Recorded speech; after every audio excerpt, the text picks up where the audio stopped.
Hi everyone, myself Narayan sir from Saraswati International Academy Vapi. So dear student, आज हम standard 12 chapter 14 के part 2 में nucleic acid topic को आगे बढ़ा रहे हैं. इसके पार्ट 1 में हमने न्यूक्लिक एसिड स्टार्ट किया था और उसके बाद बताया था कि nucleic acid is a genetic material है. इज ए जेनेटिक मटेरियल है जो जेनेटिक कैरेक्टर को one generation to another generation में ट्रांसमिशन के लिए हेल्प करता है. मीन्स हेरिडिटी जो है प्रोसेस, उसके लिए यही रिस्पॉन्सिबल फैक्टर है. हमने वहाँ आपको बताया था न्यूक्लिक एसिड के टाइप दो होते, DNA and RNA. Then after उनसे रिलेटेड पॉइंट्स को हमने बताया था कि कौन किससे रिलेटेड है और किसके लिए कौन से कॉम्पोजिशन इन्वॉल्व होते हैं. न्यूक्लिक एसिड हाइड्रोलाइसिस के बाद 3 कंपोनेंट देता है: pentose sugar, nitrogen base, group of nitrogen base जो हेटेरोसाइक्लिक है, और फास्फेट ग्रुप. इन्हीं तीनों के कंपोजिशन से न्यूक्लिक एसिड का फॉर्मेशन होता है और वहाँ पर डीएनए आरएनए बनता है. अब आज के लेक्चर में हम बात करेंगे कि डीएनए जो बनता है तो उसके एक सबसे इम्पॉर्टेंट पॉइंट्स है, वो है double helix structure of DNA. Student, RNA मतलब सिंगल हेलिक्स स्ट्रक्चर है और डीएनए क्या है? डबल हेलिक्स है, राइट. तो ये डबल हेलिक्स है. तो सिंगल और डबल हेलिक्स की बात करें तो डबल हेलिक्स जो डीएनए है वो मल्टी सेलुलर एनिमल के लिए जेनेटिक कैरेक्टर मतलब जेनेटिक मटेरियल है. तो ऐसे में डबल हेलिक्स स्ट्रक्चर है क्या, उसके बाद स्टडी करेंगे हम लोग. तो स्टार्ट करते हैं. Double helix structure of DNA. Double helix structure of DNA की बात करें तो होता क्या है, इस पॉइंट्स को देखा जाए तो it was proved that the structure of DNA, it was proved that structure of DNA is like twisted rope. एक ट्विस्टेड रोप होती है, जैसे आप देखते होंगे, दो रोप को स्ट्रेट लाइन में लेकर ऐसा घुमा दें तो जो स्पाइरल स्ट्रक्चर बनती है वो लुक लाइक डीएनए है, राइट. इस स्ट्रक्चर में होता क्या है, in double helix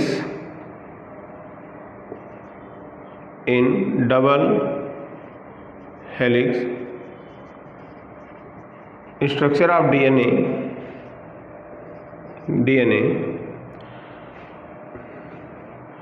DNA backbone is made up of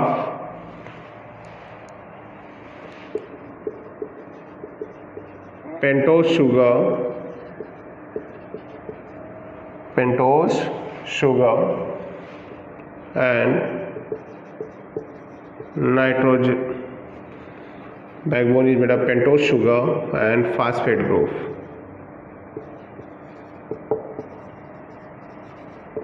phosphate group. तो पेंटोज शुगर और फास्फेट ग्रुप से अटैच होते हैं दोनों points.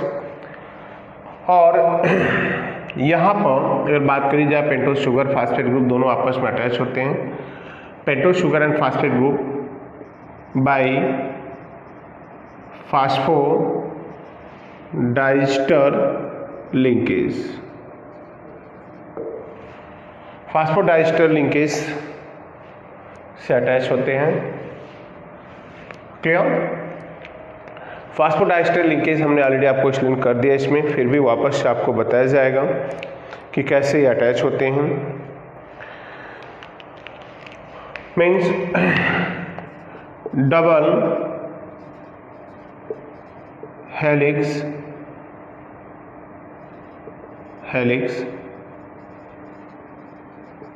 Structure of DNA was proposed by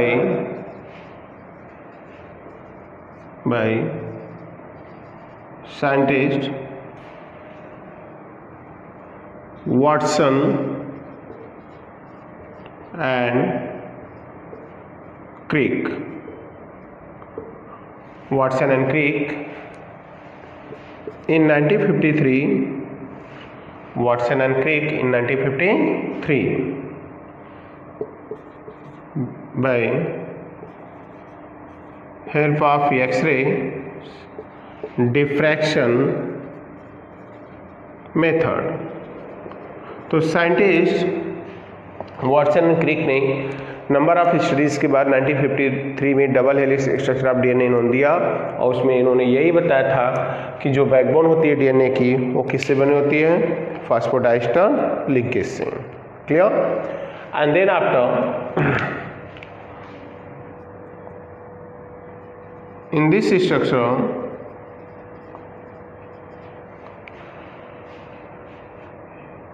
A of purines attach with T of thymine pyrimidine by double hydrogen bonding, bye double hydrogen bonding. तो adenine thiamine से attach होता है। Similarly G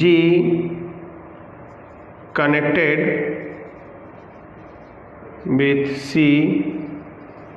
bye triple hydrogen bonding, bye triple hydrogen bonding. तो guanine cytosine से triple hydrogen bonding से attach होता है। तो डबल हेलिक्स स्ट्रक्चर में डायग्राम की रिक्वायरमेंट तो नहीं होती, बट आपको एक चीज़ क्लियर कर दूं कि जो स्ट्रक्चर होती है डबल हेलिक्स लाइक ट्विस्टेड रोप, इन सच स्ट्रक्चर में हमें होता क्या है, किस पॉइंट से अटैच होता है। As we know that now phosphate group, then sugar means deoxyribose sugar, phosphate group deoxyribose sugar, phosphate group deoxyribose sugar. In such way, now two helix of DNA is formed. तो PD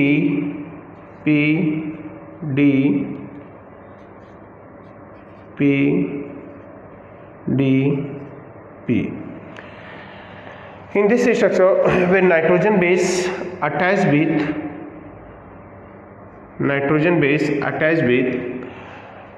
first carbon of pentose sugar, then the structure is called nucleoside. So now nitrogen base group is A attached with T by di double hydrogen bonding, and same way now C attached with Z by triple hydrogen bonding, and now such kind of alternate arrangement found in overall structure. So that is the double helix structure. And then student अगर हम इसको both side से अगर हम क्या करें तो twisted रोप या like structure of staircase, so double helix structure of DNA is look like staircase और ट्विस्टेड रोप है।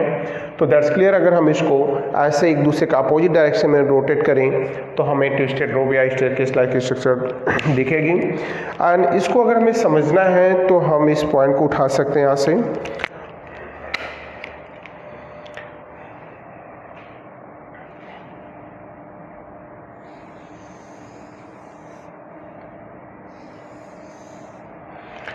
स्टूडेंट इस स्ट्रक्चर को अगर हम ऑब्जर्व करें तो लाइक ट्विस्टेड रोप हो गई, इसी में ये दैट इज द बैकबोन्स, हमने यहाँ पर वर्ड इम्प्लाइज किया है जो बैकबोन्स की in double structure of DNA the backbones is made up of pentose sugar and phosphate group. So pentose sugar P, phosphate group means deoxyribose sugar present है DNA में।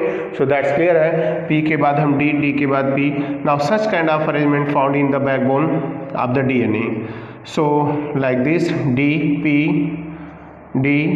P D, like similar D P D P। और इसी में आपका attach है ये same geometry यहाँ पर हमने रिप्रेजेंट की है in double helix structure of DNA. जो यहाँ पर गैप होता है, अगर हम बात करें कि पूरे हेलिक्स की, तो ये जो हेलिक्स होता है यहाँ पर एक लूप होता है, ये अप्रॉक्स 34 एंगस्ट्रॉम का गैप होता है, और यहाँ पर दो के बीच में जो ये गैप होता है नाइट्रोजन बेस का वो 3.4 एंगस्ट्रॉम का होता है। ये जो वेट होती है 20 एंगस्ट्रॉम के अप्रॉक्स होती है। सो स्टूडेंट, इनकी रिक्वायरमेंट नहीं है केमिस्ट्री में, बायो की हिसाब से हम स्टडी करेंगे, बट इन केमिस्ट्री अगर देखा जाए तो ओनली हमें रिप्रेजेंट करना double helix structure of DNA that was proposed by scientist Watson and Crick in 1953 with the help of X-ray diffraction method. In this structure, now scientists Watson and Crick suggest that the structure of DNA is look like twisted rope or either staircase. In such structure, now backbone of the DNA is made up of phosphate group and pentose sugar, and phosphate group now connected with the pentose sugar means deoxy beta D to deoxyribose sugar by phosphodiester linkage। Already हमने last part 1 में आपको explain कर चुके इसके about. So that is the part of what is double helix structure of DNA. अगर हम इसको by geometry जाएँ तो इसको भी रिप्रेजेंट कर सकते हैं कि कैसे ये दोनों कनेक्टेड होते हैं। एक्चुअल स्ट्रक्चर से जाते हैं तो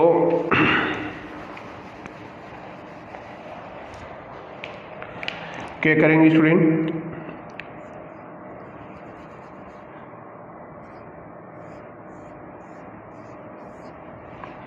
that is the pentose sugar in which the CH2OH H H OH H H and here OH.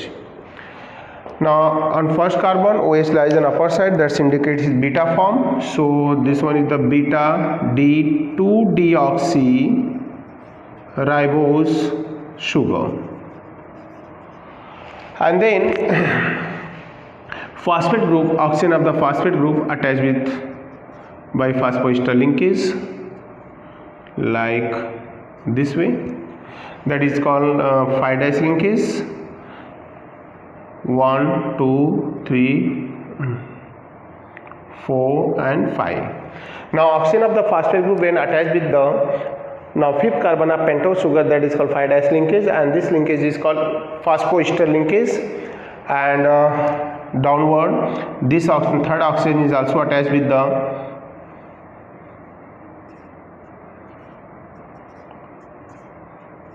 that is called 3' linkage. So now two phosphate group attached with one pentose sugar at third and fifth carbon, that is called phosphodiester linkage, and at first carbon nitrogen base, suppose that A attached with T by double hydrogen bonding, and this way like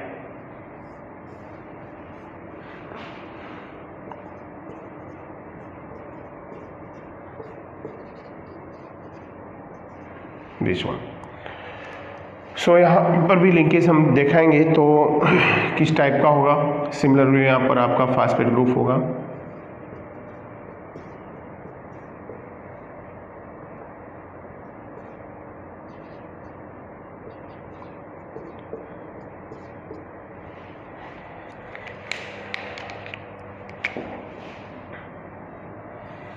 so that is the one part, one segment of the double helix structure of DNA where A attached with T by double hydrogen bonding। Same way down जाएंगे, one pentose sugar और यहाँ connect करेंगे और उसमें C attached with G by double triple hydrogen bonding. That's all student.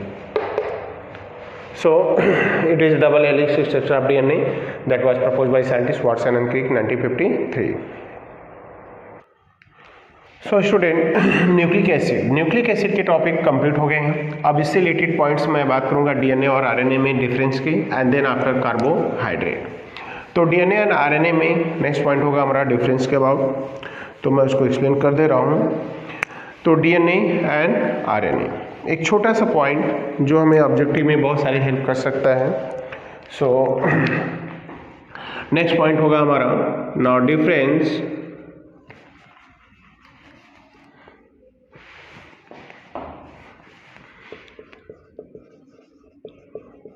difference between DNA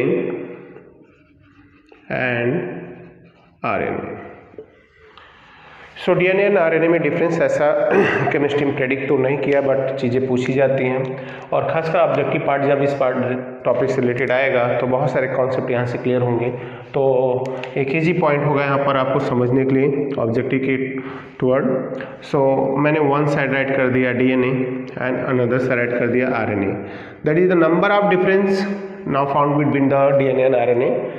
but इस point को हम bio में देखेंगे, केमिस्ट्री के अकॉर्डिंग जाए तो बहुत लिमिटेड पार्ट ही हमें बताने होंगे। लाइक जैसे बात करते हैं, पहला पॉइंट होगा डिफरेंस जो होगा वो पेंटोज शुगर का।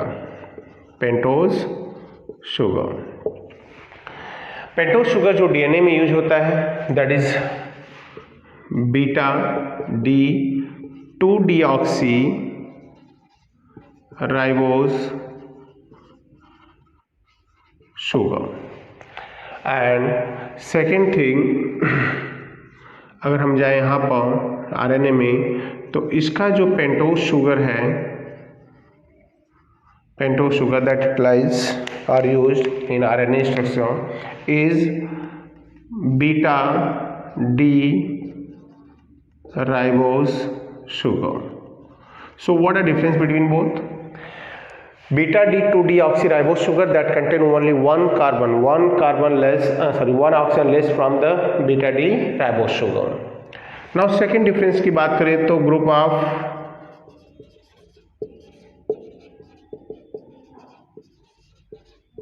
Nitrogen base.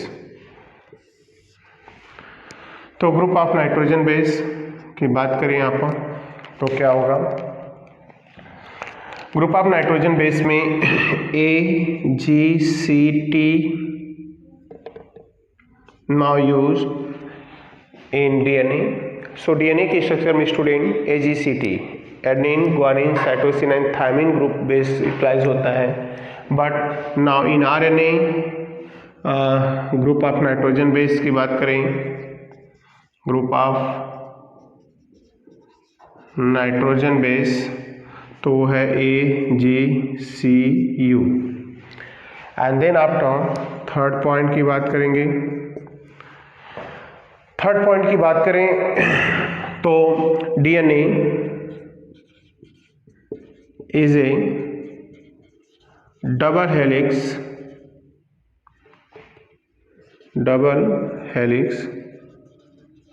स्ट्रक्चर, और यहाँ पर बात करेंगे तीसरा RNA is single helix structure. Next number 4, अगर हम डीएनए और आरएनए की डिफरेंस की बात करें तो पेंटोज शुगर नाइट्रोजन बेस का ग्रुप है and double and single helix structure का डिफरेंस है। And DNA is a genetic material of multicellular animal। DNA multicellular animal का genetic material that help in transmission of genetic character from one generation to another generation. But RNA is a genetic substance of unicellular animal but help in synthesis of protein in multicellular animal.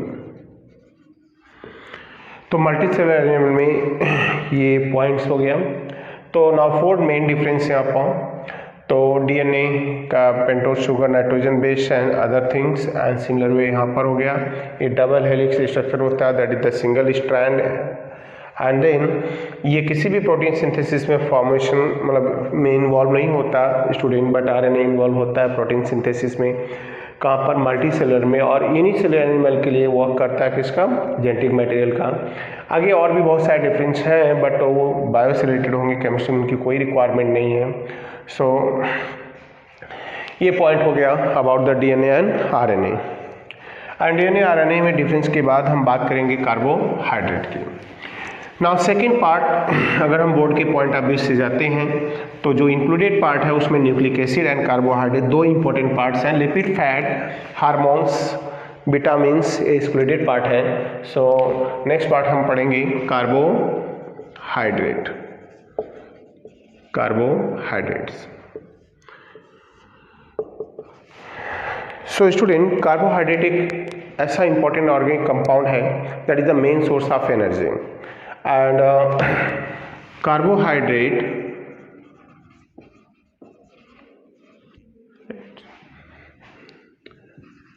is a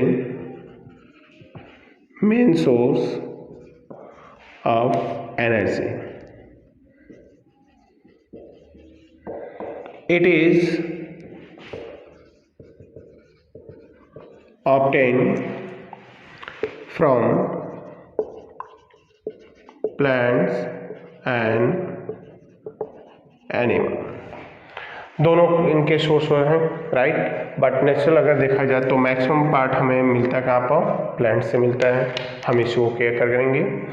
and then carbohydrate की बात करें तो it is a polyhydroxy, it is a polyhydroxy aldehyde, polyhydroxy aldehyde or ketone or compound that on hydrolysis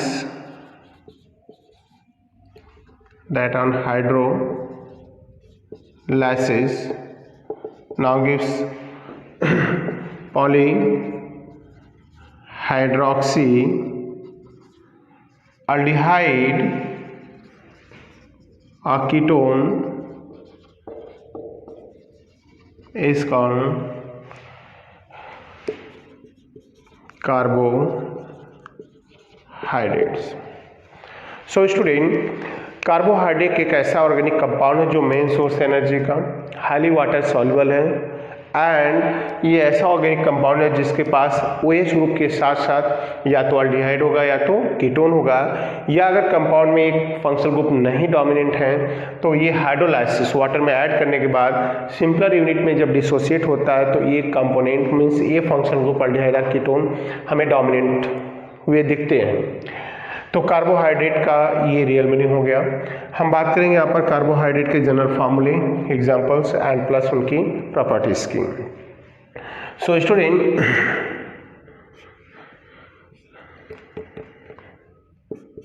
the general formula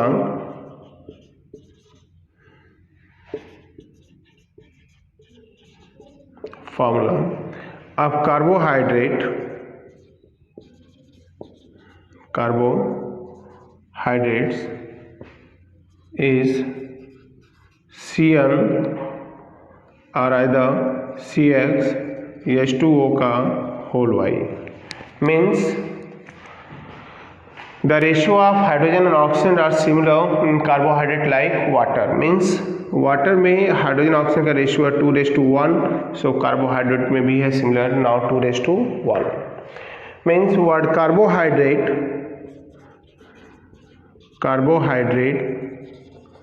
derived from two words, one is the carb and second is hydrate. Hydrate that indicate water and carb indicate that is carbon. So its general formula CxH2O का whole Y is right. As example, where X is equal to Y, if taken 1, so compound is CH2O. If X is equal to Y is now taken 6, then the formula is C6H12O6. that is the part of glucose, fructose, right, and galactose. Means all three component का formula similar है C6H12O6, right. And यहाँ पर सबसे important point जो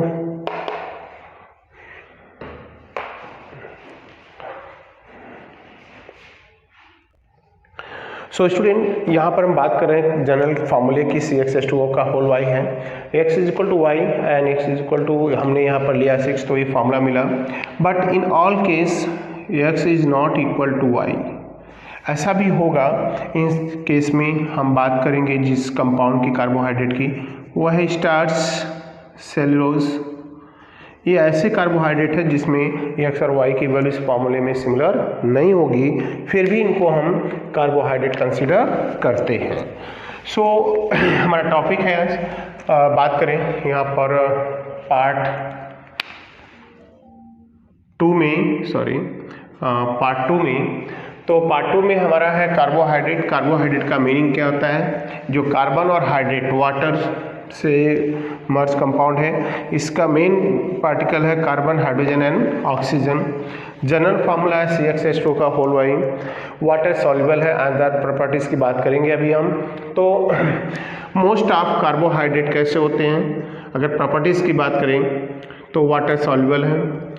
and जो हमने general formula अभी discussion किए कि CxH2O का होल y, राइट। तो जो भी ऑर्गेनिक कंपाउंड इस फार्मूले को फॉलो करेगा that is consider carbohydrate, but ये पॉइंट सब पर एप्लीकेबल नहीं है। नाउ इसकी लिमिटेशन की बात करें तो मैं एक नोट राइट कर रहा हूँ यहाँ पर। Now aldehyde when x is equal to y is equal to 1 then compound is CH2O, or that is right written. What is this? Yes, CHO, formaldehyde. If x is equal to y is taken 2, then the compound is C2 H4O2 and this compound is CH3COOH. Now aldehyde, formaldehyde and ethanoic acid both produced by this formula, but both is not consider carbohydrate. But in दोनों को हम carbohydrate word नहीं दे सकते क्योंकि इनकी properties फार्मूले से produce जरूर हुए हैं, बट इनकी प्रॉपर्टीज किसी भी एंगल से कार्बोहाइड्रेट से मैच नहीं करती। लाइक कार्बोहाइड्रेट की प्रॉपर्टीज की बात करें तो इट इज वाटर सॉल्युबल, सबसे पहला पॉइंट्स। इट इज मोस्टली जो देखा जाए नॉसिट इन टेस्ट होते हैं, एक्सेप्ट अगर बात करें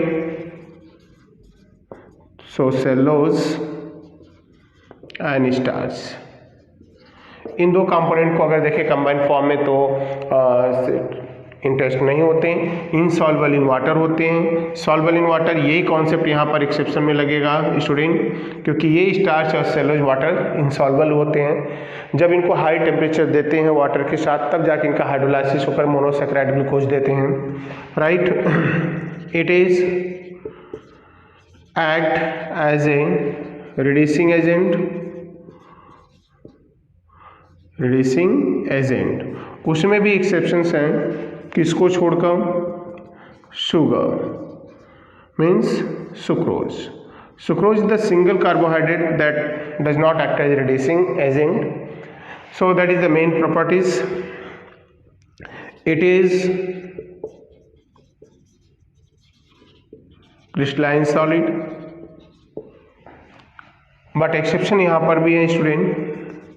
एक्सेप्शन की बात करें तो वंस अगेन ग्लूकोज,